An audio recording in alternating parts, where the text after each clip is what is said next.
The case of Velma Barfield. Velma Barfield was a convicted serial killer who was executed in 1984 after being found guilty of poisoning several people with arsenic.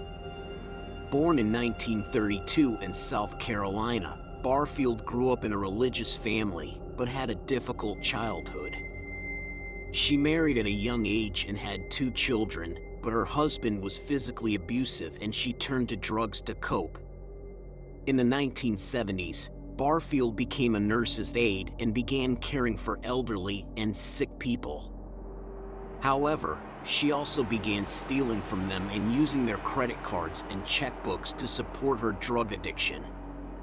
In 1978, she was caught and sentenced to prison for 4 years. While in prison, Barfield became a born-again Christian and was released in 1980.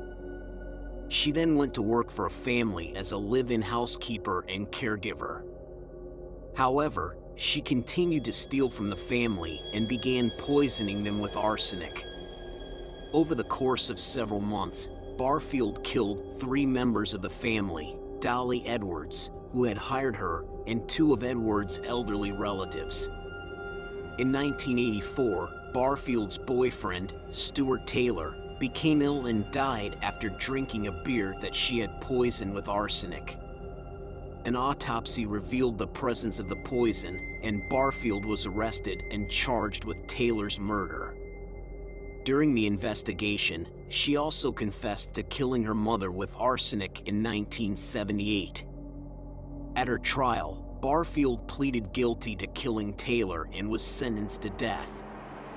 She also pleaded guilty to killing her mother and was given a life sentence. Barfield's case attracted widespread media attention as she was the first woman to be executed in the United States after the reinstatement of the death penalty in 1977. Barfield's lawyers argued that she was mentally ill and should not be executed, but their appeals were unsuccessful. Barfield was executed by lethal injection in North Carolina on November 2, 1984. We hope you enjoyed this case overview, presented by Emmy Award-winning Crimesonics. Be sure to give us a like, leave a comment, and subscribe for more content just like this.